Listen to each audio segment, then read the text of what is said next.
Friday, January 11th. I'm a little damp here in Boulder, Colorado. It's a mixture of rain and snow, which is a little odd for January, but we'll take it. The genius behind the camera warns me that I may be a little orange in this recording, a little color balance problem. But before that, she asked, has the economy fallen apart this week? And that's the second time this week.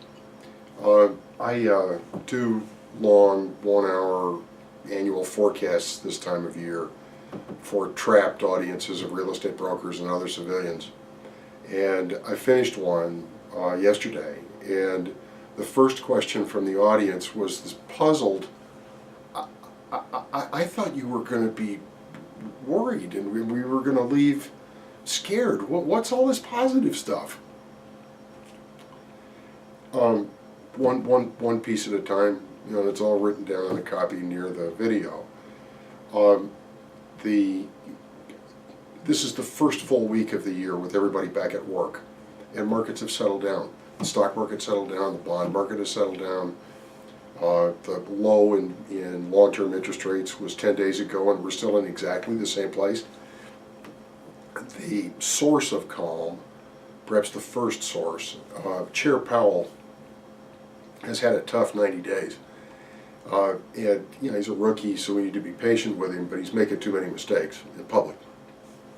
In private, he's probably deeply skilled, but early last fall he said that the Fed was a long way from neutral. It wrecked markets. The next month he corrected himself, and we all just as well, everybody gets a chance to misspeak.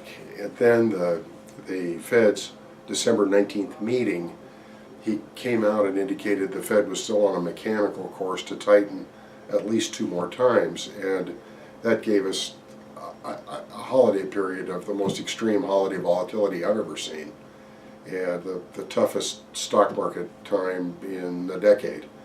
And this week, going back to last Friday, 4 Fed speakers, and 4 top ones. They're not all great, but 4 regional presidents out of the 12 Fed regional banks spoke. Rosengren in Boston, Kaplan in Dallas, Evans in Chicago, Bostic in Atlanta, and they all said the same thing. They all engraved that the Fed is on pause, and it's on indefinite pause. And on Wednesday, the Fed released its minutes of the December 19th meeting, and I mean, they bear some resemblance to what Powell said afterwards, but not much. You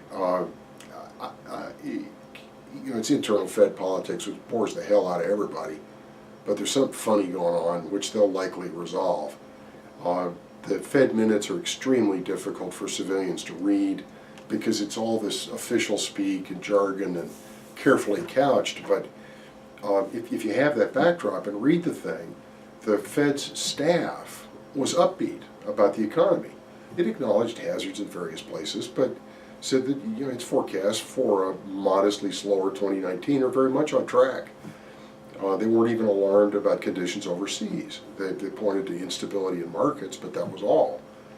The second section of the minutes is devoted to summarizing the meeting participants' commentary.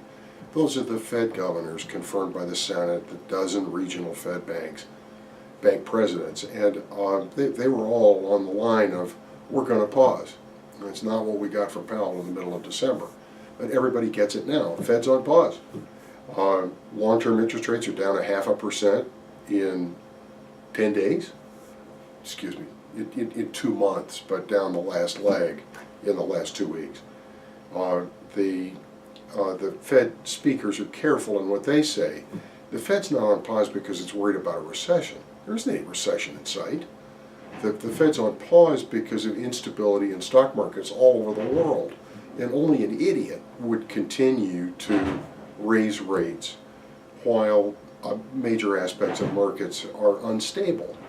They're going to wait to see, and if the stock market stabilizes, and if risks of inflation increase, then the Fed's going to nick up a little more, but we'll be prepared for it then. So stability at hand there, but the anxiety level among the public is sky high. partly because of Wall Street speakers. David Rosenberg is a very popular writer.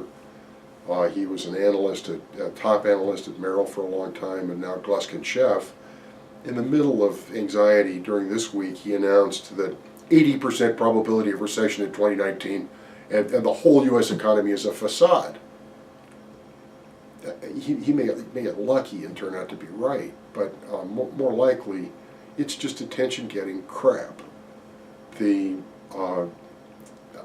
continuing nonsense about the Fed's unwinding of quantitative easing, in which professional commentators refuse to do their homework and find out what they're talking about, and instead parrot scare stories coming out of the street. It's just not there.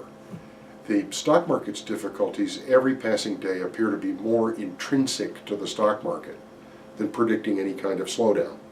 If the stock market gets ugly enough, it can cause a slowdown by itself, but we're a long way away from that. The stock market difficulty looks like up too far too fast and now coming down some. The housing market, the Wall Street Journal hates the housing market. People do un-American things like take money out of the stock market and put it into houses. The Wall Street Journal doesn't like that. The journal's been announcing weekly that the housing market is battered. No, it's not. The housing market is due to slow down in price increases, perfectly natural.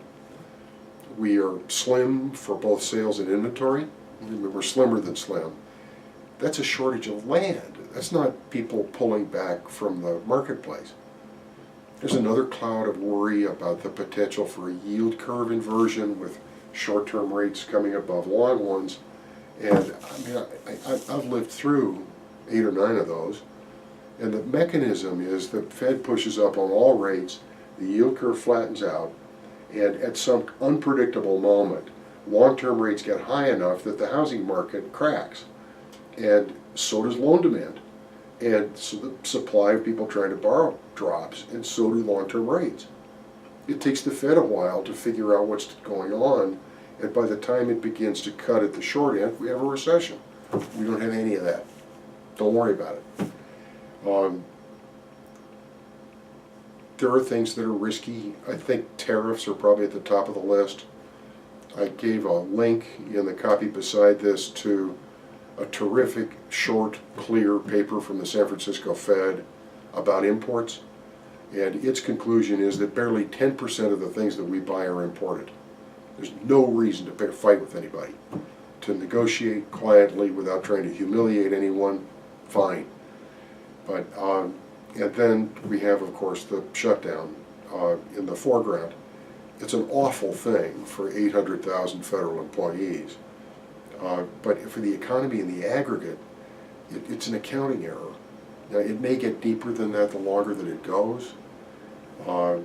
The main things about the shutdown, it's not about a wall. It's not about the border.